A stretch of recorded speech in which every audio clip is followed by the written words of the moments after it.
Fala, meu cotista, beleza? Sejam bem-vindos a mais um vídeo do canal Filha Questão. Ivan aqui falando. E bora bater um papo sobre o CPTS.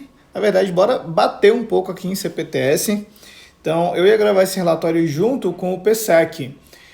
Como assim, são fundos gigantescos, né? Então, mais ou menos com a mesma estratégia de ter bastante fundo imobiliário e CRI. Então, acho que compensa gravar os dois juntos, né? Até para a gente fazer ali um comparativo entre eles. Mas dando uma olhadinha aqui melhor nesse relatório de dezembro, é fechamento do ano, eu vi aqui algumas coisinhas, peguei coisas de relatórios dos meses anteriores também, para mostrar um negocinho aqui para vocês que assim, não parece ser essa maravilha toda que a gente vê aqui, né? Então, vou fazer esse vídeo somente de CPTS aqui, para mostrar para vocês essas coisinhas, tá? Esses detalhezinhos. Faz um tempinho que eu não bato CPTS, né? Não que eu goste, mas eu fico revoltado quando tentam pintar ali como se fosse a melhor coisa do mundo, sendo que, se você olhar ontem, tipo, um pouquinho atrás, você vê que não é bem isso, né? Então, enfim, vamos dar uma olhadinha aqui o que rolou em CPTS durante o mês, ver também um resumão aí do ano de 2025 e bora lá. Primeiro aqui, ele já começa falando aqui, né, tem uma parte de comentário especial, tudo mais. Aí ele fala aqui da rentabilidade aí, né, rentabilidade histórica. Então aqui a gente já vê o seguinte: CPTS a mercado, temos aqui a rentabilidade histórica dele desde 2014 até agora 2025, né? Esse ano ele teve um retorno de 30,46%, enquanto o IFIX foi 21,15%, né? No acumulado aqui de todo esse período, 217% para CPTS e 170% para IFIX.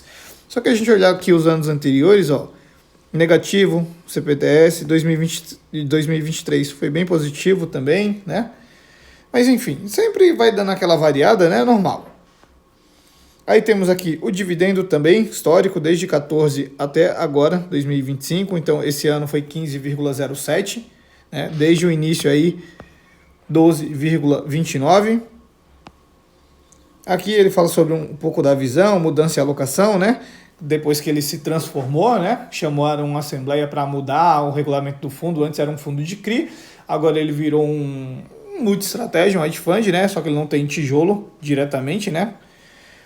E aqui a gente dá uma olhadinha na alocação, como que era em 2024 e agora como está em 2025. Então, ó, 2024 era um fundo de CRI, né? Que ele tinha 60% em CRI, o restante em fundo imobiliário. Então, assim, a gente reclamava muito disso, né? E sem contar que esses fundos imobiliários, a grande maioria eram da Capitânia, como ainda é hoje, ponto. Então, a gente tinha mais ou menos 60% em fundo imobiliário, em CRI, 35% em fundo imobiliário e 5% em caixa, mais ou menos isso, né? E agora, para esse ano, a gente tem aí mais ou menos 30% aí em CRI, e o restante, 70% em fundo imobiliário. E aqui, na alocação do book de fundo imobiliário, como que era em 2024, grande parte aí shopping, né? Tinha bem pouquinho aqui de FOF, tinha logística, tinha renda urbana, laje corporativa e fundos de CRI. Agora, como que está em 2025, parcela FOF aumentou bastante, parcela shopping diminuiu um pouquinho, parcela logística aumentou, parcela renda urbana diminuiu um pouquinho, parcela laje praticamente manteve a mesma coisa e parcela CRI diminuiu um pouco. Aqui a gente pode descer e aqui a gente vê o quanto que ele economizou aí, né, com a taxa de gestão do fundo. Então, antes a taxa de gestão era de 1,05 e diminuiu para 0,90. Não é algo tão grandioso assim, é pequeno, né? E aqui eles colocam o seguinte: em 2024 pagaram 24 milhões e agora em 2025 pagaram 14 milhões, né? Uma queda aqui de quase 40%.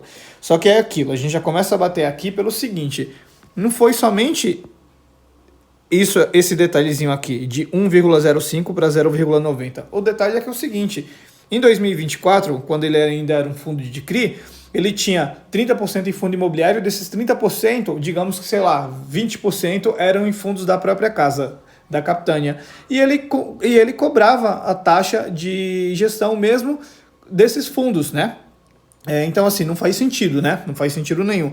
E aí, quando fizeram essa proposta aí da mudança, vieram algumas coisas, né? Então, tipo assim, deixariam de cobrar taxa de gestão em cima do PL que eles têm investido em fundos da própria casa. Então, isso que fez uma diferença enorme, né?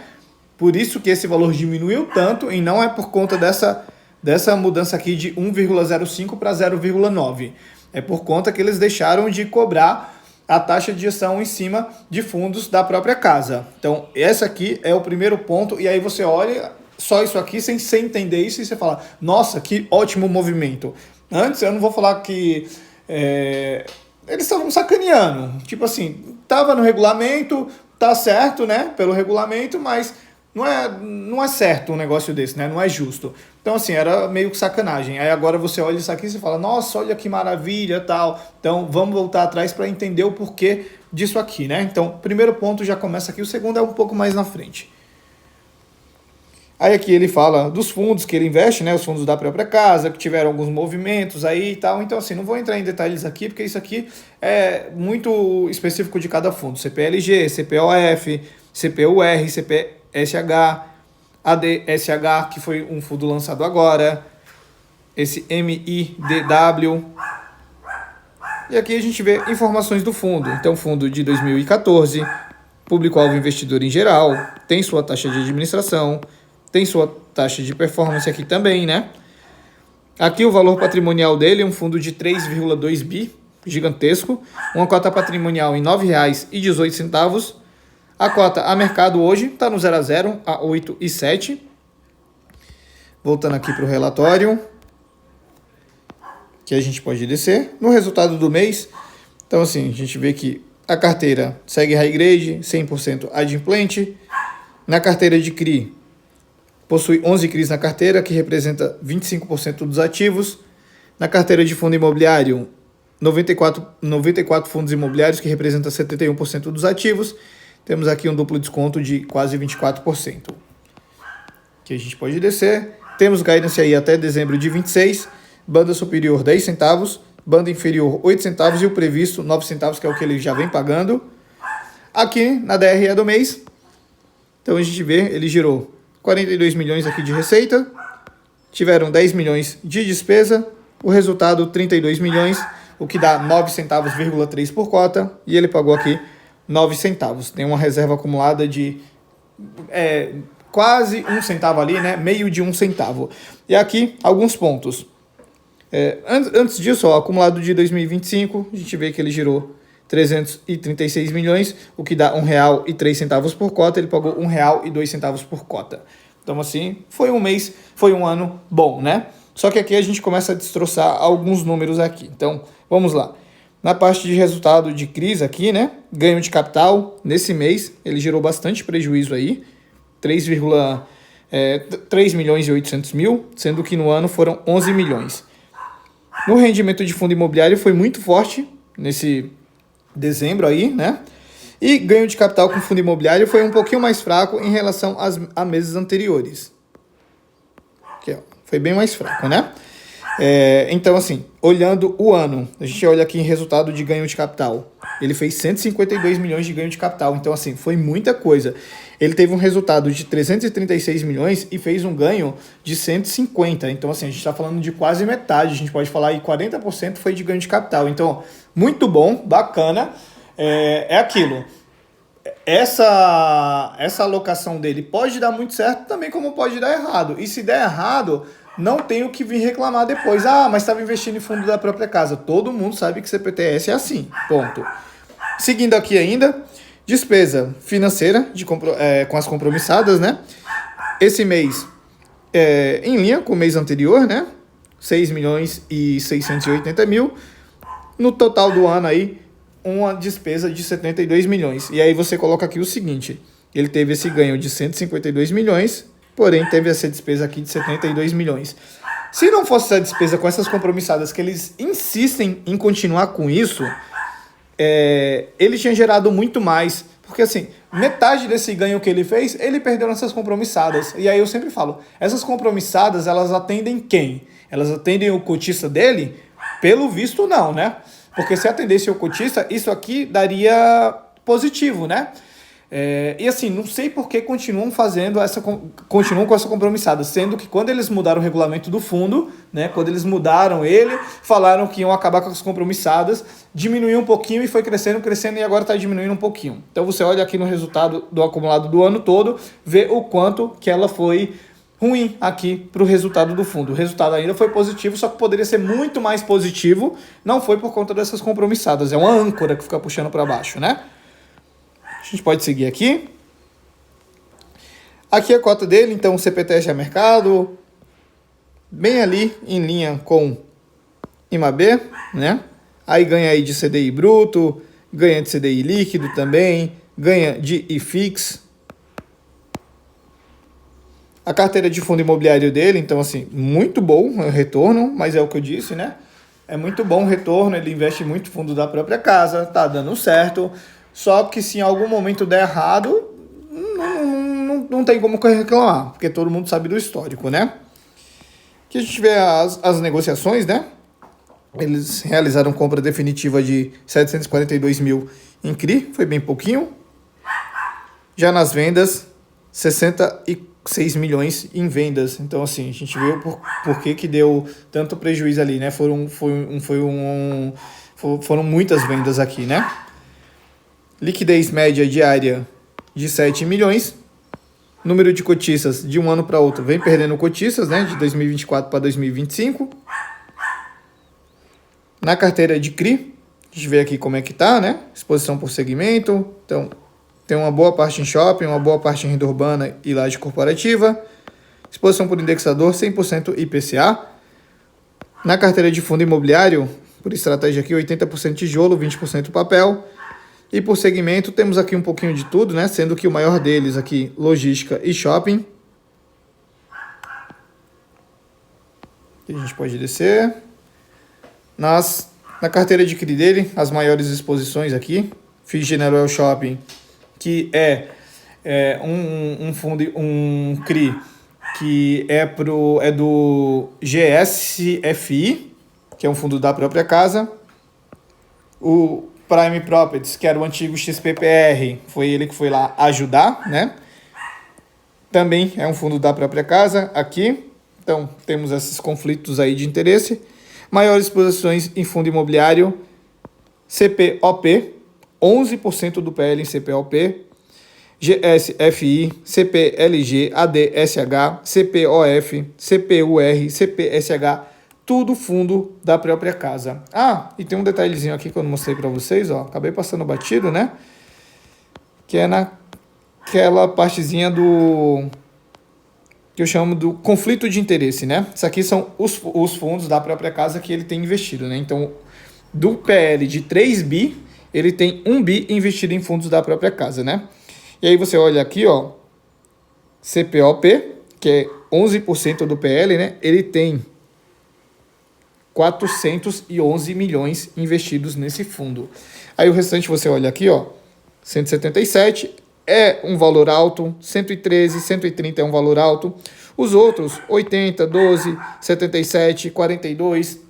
Então, assim, sei lá, para quem se sente confortável com isso, ok. Eu não me sinto confortável, né? E agora a gente chega na melhor parte, que é o que eu falei para vocês, que eu peguei algumas partezinhas ali de relatórios anteriores, né? Aqui, nas compromissadas, então a gente vê que ele possui 15,7% do PL em compromissada a um custo de CDI mais 0,78.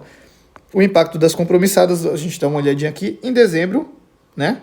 Foi um impacto positivo de 0,38. Aí assim, a gente pensa, o IPCA está vindo bem mais fraco. Compromissada é o quê? Ele pega dinheiro a CDI, temos aqui o custo, CDI mais 0,78, e faz alocações em IPCA. E a gente vê que o IPCA desses últimos meses aí de 2025, né, a inflação veio mais baixa. Então, assim, não tem como você fazer isso, fazer uma compromissada dessa e tá ganhando. Você tá perdendo. Só que aqui que vem a mágica. Qual que é a mágica aqui para dar esse número inflado aqui, esse número positivo? Isso aqui é a mesma carteira compromissada lá, ó, que a gente viu, só que do mês de setembro. Então, em setembro, lembra que teve esse aviso aqui, ó? A partir desse relatório, fizemos uma alteração na metodologia de cálculo do impacto das operações compromissadas. Anteriormente, utilizávamos apenas a rentabilidade da carteira de CRIs para o cálculo, mas a partir desse mês ajustamos o cálculo para levar em consideração o retorno de todos os ativos, no caso, fundo imobiliário e CRI.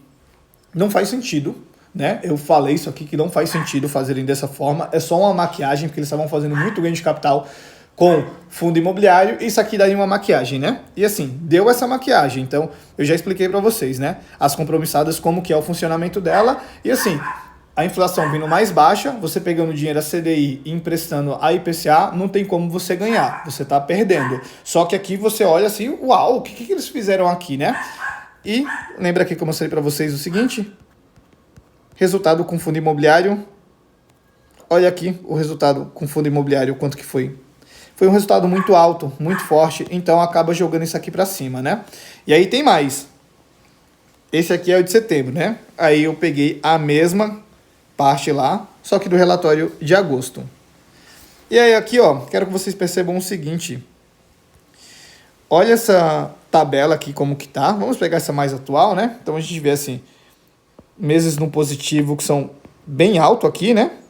Bem alto, ó, bem alto, bem alto, bem alto, bem alto.